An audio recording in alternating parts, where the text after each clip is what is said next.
So hello coders, welcome back to a new video. जैसा कि मैंने आप लोगों को बोला था पिछले लेक्चर में कि मैं स्ट्रक्चर्स को शुरू करूंगा और मैं यहाँ पर स्ट्रक्चर्स का वीडियो लेके आ गया हूँ।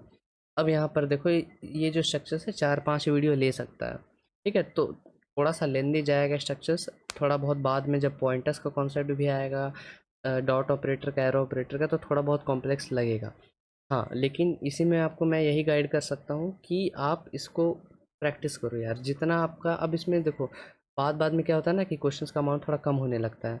ठीक है, लेकिन आपको क्या करना है कि खुद से करना है, प्रैक्टिस करना है। कि जैसे सपोज कर लो कि आपको पॉइंटर्स में ज़्यादा दिक्कत आएगा, तो आप स्ट्रक्चर्स बना लेना खुद से, और वहाँ पर देख लेना कि वो पॉइंटर किस तरह से मेरा काम करता है, और अगर मैं ये कराना चाहूँ तो ये मैं किस तरह से कर सकता हूँ। तो आप जितना प्रैक्टिस करोगे स्ट्रक्चर्स, आपको उतना आसान लगेगा। ठीक है, चलो अब देखते हैं ये स्ट्रक्चर्स होता क्या है। Structures are a type of user defined data type. अब देखो, यूज़र डिफाइंड डेटा टाइप का ये पहला मतलब चीज़ है जो आप लोग एनकाउंटर करोगे। मैंने आपको बताया था कि जो अपना डेटा टाइप होता है, जो अपना प्रिमिटिव जिसको बोलते हैं, प्रिमिटिव या इनबिल्ट डेटा टाइप, उसमें मेरा कितना आता था, इंट, फ्लोट, डबल, कार, बूल, स्ट्रिंग, ये सब मेरा क्या है, इनबिल्ट डेटा टाइप है। लेकिन अब जो डेटा टाइप होगा वो यूज़र डिफाइंड होगा। ये जो स्ट्रक्चर्स है वो एक तरह का डेटा टाइप ही है, लेकिन ये यूज़र डिफाइंड है, मतलब हम इसको डिफाइन करेंगे।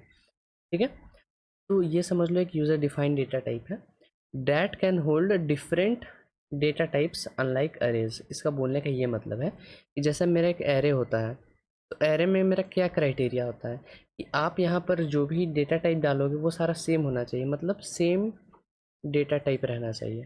ठीक है, शॉर्ट में डीटी, डेटा टाइप। तो एरे क्या करता है कि सेम डेटा टाइप को वो स्टोर करता है। अगर आपने यहाँ पर एक इंट एर बना दिया, तो ये जो एरे है वो सारा जो भी वैल्यूज़ कंटेन करेगा वो सारा इंट हो सकता है। लेकिन स्ट्रक्चर पे ये लागू नहीं होता है। स्ट्रक्चर पे आप डिफरेंट डेटा टाइप्स बना सकते हो। आप उसके अंदर इंट भी स्टोर कर सकते हो, फ्लोट भी, डबल भी, कार भी, बूल भी, स्ट्रिंग भी, आप जो चाहो सो स्टोर कर सकते हो। ठीक है, उसके बाद देखो, every data in the structures are also called members. मतलब आप एक स्ट्रक्चर बनाया आपने, ठीक है, और जैसे कि मेरा एक एरे होता था, ठीक है, मेरा एक एरे होता था, तो इसके अंदर हम हर एक जो जैसे ये डब्बे के अंदर जो भी चीज़ रहता था, इसको हम क्या बोलते थे, इसको हम एलिमेंट बोल देते थे। ठीक है, ऐसे एरे में कोई फिक्स नेम नहीं था, लेकिन फिर भी हम एक एलिमेंट बोलते थे। ठीक है, तो उसी तरह मेरा जब एक स्ट्रक्चर होगा, तो उसके अंदर आप जितना भी वेरिएबल्स बनाओगे, स्ट्रक्चर्स के हम अंदर हम क्या करते हैं ना, जनरली वेरिएबल्स को बनाते हैं डिफरेंट टाइप्स का। ठीक है, उसको हम लोग मेंबर्स बोलते हैं। फॉर एग्जांपल, जैसे सपोज कर लो मैंने यहाँ पर एक स्ट्रक्चर बनाया। ठीक है, ये मेरा एक स्ट्रक्चर है। स्ट्रक्चर कैसे बनाते हैं वो भी मैं आपको बताऊंगा, पर फिलहाल इतना समझो। मैंने यहाँ पर एक स्ट्रक्चर बनाया और मैं चाहता हूँ स्ट्रक्चर के अंदर एक इंट नम हो। ठीक है, और उसके बाद एक फ्लोट फ्लोट परसेंटेज हो, तो PER लिख देते हैं। मान लो यहाँ पर मेरा स्ट्रिंग नेम हो। ठीक है, तो मैंने यहाँ पर डिफरेंट डेटा टाइप्स के कॉम्बिनेशन को बना के रख दिया है। ठीक है, तो देख रहे हो मैंने यहाँ पर एक स्ट्रक्चर बनाया और इसके अंदर मैं डिफरेंट डेटा टाइप्स रख दे रहा हूँ। अब ऐसा नहीं कि आपने एक इंट नम बनाया तो आप फिर से यहाँ पर इंट नम टू नहीं बना सकते हो। ठीक है, ऑर्डर भी ज़रूरी नहीं है, आपको जैसे बना आप वैसे बना लो, उसमें कोई रिस्ट्रिक्शंस आपको नहीं लगाने वाला है। ठीक है, तो स्ट्रक्चर बेसिकली यही होता है कि आप एक स्ट्रक्चर बनाओ, उसके अंदर आप बहुत सारा डिफरेंट डेटा टाइप्स भर सकते हो। अब देखो, we can create a structure using struct keyword. ठीक है, एक जब देखो यार, हर एक चीज़ क्रिएट करने का हमको एक कीवर्ड मिला है। ठीक है, तो वो कीवर्ड स्ट्रक्चर्स के लिए हम क्या यूज़ करते हैं, स्ट्रक्ट, सारा छोटा रहना चाहिए ऐसा, स्ट्रक्ट। ठीक है, and usually outside any function. आप देखो, अब स्ट्रक्चर आप बनाओ तो ध्यान रखना कि आप सबसे पहले स्ट्रक्चर बना लो कोई फंक्शन या कोई मेन फंक्शन के पहले। अब देखो, अब ये, अब बहुत लोग बोलेंगे कि हम बाद में क्यों नहीं बना सकते, या कोई फंक्शन, मान लो हम कोई एक्स्ट्रा फंक्शन बनाए उसके बाद क्यों नहीं बना सकते। सारा स्कोप का खेल है। ठीक है, सपोज कर लो, मान लो आपने यहाँ पर एक फंक्शन बना लिया। ठीक है, सारा स्कोप का खेल रहा था। स्कोप आपको पता होना चाहिए कि कैसे यूज़ होता है। उसके बाद आप, अगर आपको स्कोप पर नॉलेज हो गया ना एक बार, तो आप कहीं भी बना लो, आपको नॉलेज रहेगा कि हाँ ये वर्क करेगा या नहीं करेगा। ठीक है, फिर मान लो आपने यहाँ पर एक स्ट्रक्चर बनाया, फिर इसके नीचे आपने यहाँ पर अपना मेन फंक्शन आ गया। तो अब देखो, अब ये एरर शो करेगा या नहीं करेगा ये डिपेंड करता है। डिपेंड किस तरह करता है, देखो सपोज कर लो आपने यहाँ पर स्ट्रक्चर में अपना एक इंट n बना के रखा हुआ है, ठीक है, और उसके बाद आप चाहते हो कि इस फंक्शन वन में आप इस n का यूज़ करो, ठीक है। अब कैसे यूज़ करते हैं वो सारी चीज़ें मैं आपको बाद में बताऊंगा, पर अभी के लिए बस इतना समझो कि आपने एक स्ट्रक्चर बनाया फंक्शन के नीचे। इस स्ट्रक्चर में आपने एक इंट n बनाया है और बहुत सारा डेटा टाइप है, लेकिन मैं बस n को ले रहा हूँ। तो आप चाहते हो इस n को अपना फंक्शन वन में यूज़ करने, तो फिर वो आपको एरर शो करेगा। क्यों ऐसा? बिकॉज देखो, फंक्शन वन को अभी तक नहीं पता है, क्योंकि फंक्शन वन स्ट्रक्ट के ऊपर आता है, ठीक है। तो कंपाइलेशन अभी तक मेरा बस यहाँ तक हुआ है। तो फंक्शन वन को पता ही नहीं है कि स्ट्रक्चर क्या है, उसके अंदर का एन कौन है। तो वहाँ पर आपको एरर दिखाएगा कि n was not declared in this scope, ठीक है। इसलिए मैं बोलता हूँ कि ये जो स्ट्रक्चर है सबसे ऊपर ला दो, ताकि आप स्ट्रक्चर को, स्ट्रक्चर की किसी भी मेंबर क्या होता है, कोई भी डेटा। तो इस स्ट्रक्चर का अगर आप कोई भी डेटा नीचे अगर यूज़ करो ना, चाहे वो कोई भी सिंपल फंक्शन हो या मेन फंक्शन, तो फिर वो आपको एरर शो नहीं करे, ठीक है। तो इसलिए यूजुअली लिखा हुआ है। लेकिन अगर आप इस फंक्शन वन में अगर स्ट्रक्चर का कोई भी मेंबर को यूज़ नहीं करते हो तो फिर फाइन, आपको कोई भी एरर नहीं दिखाने वाला है, ठीक है। सारा स्कोप का खेल है।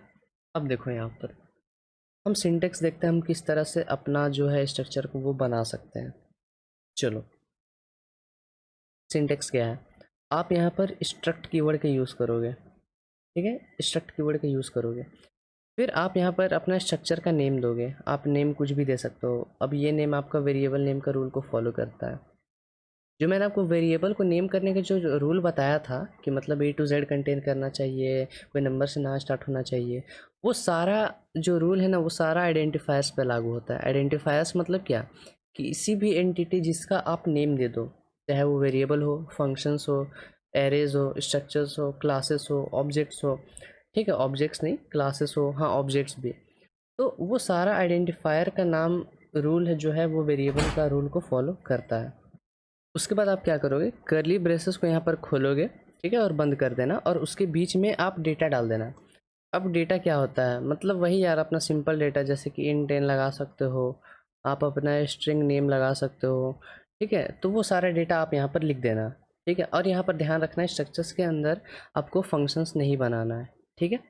मतलब बना सकते हो, आप एक फंक्शन को बना सकते हो एक स्ट्रक्चर के अंदर, लेकिन मत बनाना, ठीक है। मतलब अभी आप सिंपल रखो सारा चीज़, क्योंकि देखो जो काम आप स्ट्रक्चर से कर सकते हो ना, वो सारा चीज़ आप क्लासेस से कर सकते हो ईजिली, ठीक है। अब ये जो क्लासेस है वो ऊप्स का कॉन्सेप्ट है, तो ऊप्स का जल्दी ही वीडियो आएगा, लेकिन अगर आप नहीं भी आता है, लेट होता है, तो आप किसी और चैनल से भी जाके ऊप्स पढ़ लेना, वहाँ पर आपको ज़्यादा अच्छा वो एप्लीकेशन दिया हुआ है वहाँ पर फंक्शंस का, ठीक है। स्ट्रक्चर्स देखो, क्लासेस के आने के बाद जो स्ट्रक्चर्स है ना वो ज़्यादा यूज़ में नहीं है, लेकिन स्ट्रक्चर से पढ़ने से क्या होता है कि क्लासेस सीखने में आपको फ़ायदा मिलता है, ठीक है। क्योंकि अगर आप क्लासेस डायरेक्टली सीखने जाओगे ना, सारा ऊपर से जाएगा। तो ये इसलिए स्ट्रक्चर्स हम पढ़ाते हैं ताकि आपको क्लासेस अच्छे समझ में आ जाए। और इसके अंदर आप जैसे आपने डेटा बनाया वैसे ही इसके अंदर आप मेंबर फंक्शंस भी बना सकते हो, मतलब इस स्ट्रक्चर के अंदर डेटा को छोड़ के फंक्शंस भी आ सकता है। लेकिन फिर वही बात है कि फंक्शंस आप स्ट्रक्चर से करो, उससे अच्छा है कि आप क्लासेस से कर लेना, ठीक है। तो अभी सिंपल रखो चीज़ों को, आप बस डेटा बनाओ अंदर। उसके बाद यहाँ पर देखो, जैसे कि ये कर्ली ब्रेसेस क्लोज हो रहा है, यहाँ पर आपका वेरिएबल का नेम आ रहा है। अब आप बोलोगे ये स्ट्रक्चर नेम और वेरिएबल नेम में क्या अंतर है, ठीक है, ये क्वेश्चन आता है। चलो तो एक काम करते हैं ना, एक काम क्या करते हैं कि इसको हम लोग स्ट्रक्चर नेम को अभी नहीं बनाते हैं, स्ट्रक्चर नेम हम नहीं देंगे। तो क्या मेरा एरर आएगा? नहीं आएगा, एरर बिल्कुल भी नहीं आने वाला है यहाँ पर, ठीक है। लेकिन हाँ, आपने यहाँ पर स्ट्रक्ट ऐसे लिखा, डायरेक्टली ये बना दिया, और उसके बाद अगर आप ये नहीं दोगे तो फिर वो आपको एरर शो करेगा। चलिए ये चीज़ हम आपको करके दिखाते हैं। अभी हम सिंपल केस लेते हैं, अभी हम स्ट्रक्चर नेम को यहाँ पर इंक्लूड नहीं करेंगे, ठीक है। अभी सपोज कर लो, अभी सिंपल समय के लिए मेरे पास ये मेरा सिंपल सा लॉजिक है कि हमने एक स्ट्रक्ट लिखा, और उसके बाद अपना कर्ली ब्रेसेस के अंदर डिफरेंट टाइप्स ऑफ डेटा को डाला, और उसके बाद अपना वेरिएबल नेम बना दिया। और यहाँ पर लास्ट में ध्यान रखना एक सेमीकोलन आता है, सेमीकोलन को आप नेग्लेक्ट नहीं कर सकते हो। यहाँ पर आते हैं हम मेन फंक्शन के बाहर अपना एक बनाते हैं स्ट्रक्चर। तो हम यहाँ पर अपना स्ट्रक्ट कीवर्ड का यूज़ करेंगे, एंटर जैसे ही मैंने डाला, यहाँ पर देखो मेरा सारा आ गया, ठीक है। अभी हम स्ट्रक्ट का नाम नहीं दे रहे हैं, ठीक है। और इसको अपना ऊपर ले चलते हैं ताकि आपको जो सेम लगे। देखो यहाँ पर भी लिखा हुआ है डेटा, तो आपको डेटा देना है यार इसके अंदर। चलो हम क्या करते हैं, सिंपल सा अपना एक स्ट्रिंग नेम बना लेते हैं और उसके बाद इंट सैलरी बना लेते हैं। ठीक है, एक बंदे की हम यहाँ पर सैलरी बनाएंगे। ठीक है, अब चूंकि आप स्ट्रिंग यूज़ करोगे तो स्ट्रिंग का फाइल भी इंक्लूड कर लो, सेफ रहेगा स्ट्रिंग। लेकिन स्ट्रिंग का ये इंक्लूड करने से क्या आप इसका सारा फंक्शंस को यूज़ कर पाओगे। ठीक है, बाकी स्ट्रिंग एज सिंपल आप यूज़ कर सकते हो, लेकिन अगर मान लो फ्यूचर में मेरे को स्ट्रिंग यूज़ कर रहे हो तो अच्छा प्रैक्टिस यही कि फाइल इंक्लूड कर लेना यार। ठीक है, खैर ये सारी चीज़ें मैंने ऑलरेडी स्ट्रिंग्स में बता के रखी हुई है। तो यहाँ पर मैंने नेम लिखा और उसका सैलरी लिखा। चलो अब मैं क्या करता हूँ कि मैं यहाँ पर वेरिएबल बनाता हूँ। ठीक है, ये स्ट्रक्चर का मैं वेरिएबल बना रहा हूँ, क्योंकि देखो मैंने क्या बोला था, स्ट्रक्चर एक डेटा टाइप होता है। जैसे मेरा इंट क्या है, मेरा इंट क्या है, एक डेटा टाइप है। ठीक है, डेटा टाइप है। उसी तरह मेरा स्ट्रक्ट क्या है, एक डेटा टाइप है। तो डेटा टाइप का आपको वेरिएबल बनाना पड़ता है। जैसे इंट का हम डिफरेंट टाइप्स ऑफ वेरिएबल बनाते हैं ना, int n, int num, int वगैरह वगैरह, तो वैसे ही मेरे को स्ट्रक्ट का भी एक वेरिएबल बनाना पड़ता है, एक नहीं है। जैसे देखो अगर मैं बोलूँ कि आपका प्रोग्राम में इंट एन आपने बना दिया, तो क्या इस इंट से आप दूसरा एक इंट एन टू नहीं बना सकते हो? आपने इंट को दो जगह यूज़ किया कि नहीं? सिंपल मेरे को बताओ, यूज़ किया। तो स्ट्रक्ट भी उसी तरह से आपका डेटा टाइप है।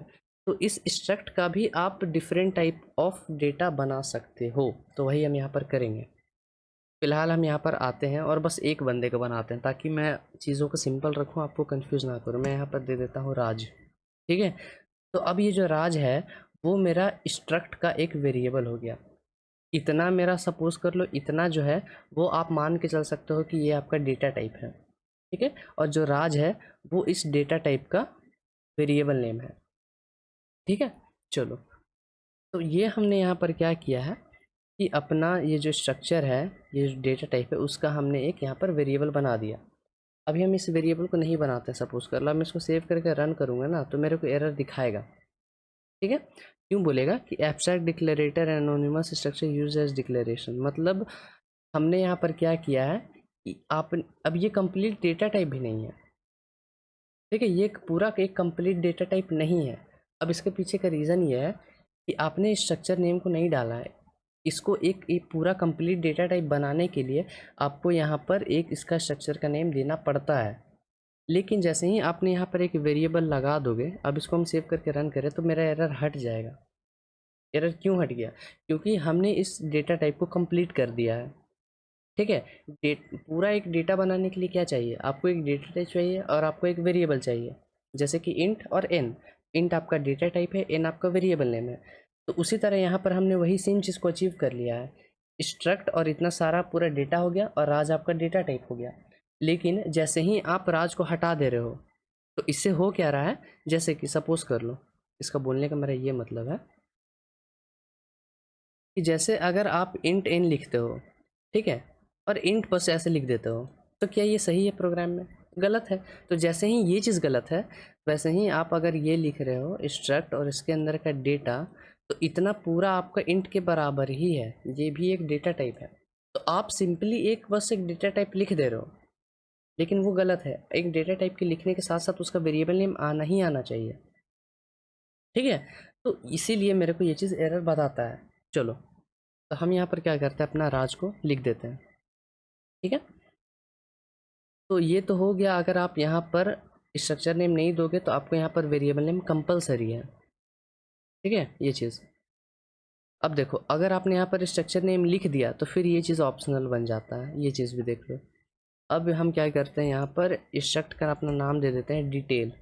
ठीक है, इस स्ट्रक्चर का नाम हमने दे दिया डिटेल। अब जैसे ही मैं इस राज को हटा दूंगा तो मेरे को कोई भी एरर नहीं आएगा। तो ये छोटा छोटा पॉइंट है, कहीं ना कहीं कॉपी में लिख लो, क्योंकि इतना डिटेल में आपको कोई नहीं बताएगा। और अगर आपसे पूछ दिया किसी ने तो फिर वहाँ पर आप हालत ख़राब हो जाएगा आपका। ठीक है, तो ये चीज़ ज़रूरी है।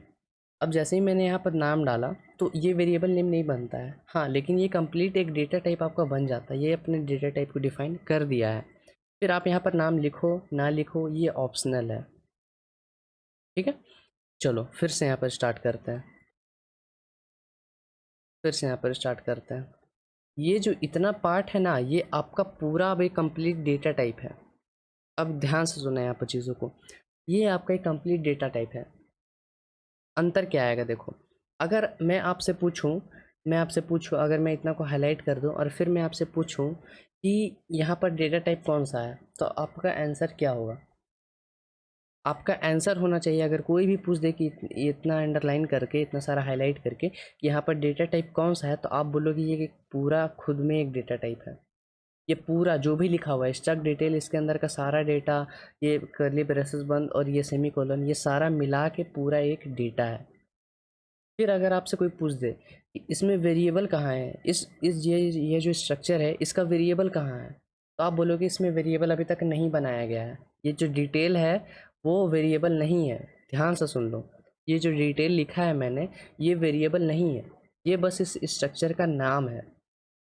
इसीलिए मैंने आपको बताया कि थोड़ा बहुत यहाँ पर आपको कन्फ्यूज़न लगेगा, लेकिन अगर ये लेक्चर को 2-3 बार रिपीट कर लो तो फिर मेरे ख्याल से आपका डाउट क्लियर हो जाएगा। ठीक है, जो मैंने पहले बताया, मतलब ये वाला जो सिंटेक्स है हम जनरली यही यूज़ करते हैं, हम स्ट्रक्चर नेम देते ही देते हैं, तो नहीं देने का सवाल नहीं है। वो वाला जो मैंने बनाया था बिना स्ट्रक्चर नेम का, वो यूज़ भी नहीं आता है। ठीक है, लेकिन बस मैंने आपको नॉलेज के लिए बता दिया कि हाँ ऐसा हो सकता है। ठीक है, तो देखो, अगर आपसे कोई पूछ दे कि यहाँ पर डेटा टाइप कौन सा है, तो बोलना ये पूरा एक कंप्लीट डेटा टाइप है। और इस डेटा टाइप का नाम क्या है, अगर कोई पूछ दे कि इस डेटा टाइप का नाम क्या है, तो आप बोलोगे स्ट्रक्ट डिटेल। ये पूरा इस डेटा टाइप का नेम है, समझे? और इसका वेरिएबल कहाँ है, अभी तक बनाया नहीं गया है। और सपोज कर लो मैं यहाँ पर राज कॉमा रोहन लिख देता हूँ, रोहना हो गया ठीक है, रोहन मैं लिख देता हूँ। तो अब अगर आपसे कोई पूछे कि डेटा टाइप इसमें से कौन सा है, तो आप बोलोगे स्ट्रक्ट डिटेल, इतना हाईलाइट करके कि ये आपका डेटा टाइप है। फिर अगर आपसे कोई पूछे कि इसका वेरिएबल कहाँ है, तो राज और रोहन इसके वेरिएबल्स हो गए। ठीक है, तो ये चीज़ों को समझने की बहुत ज़्यादा यहाँ पर ज़रूरत है। चलो,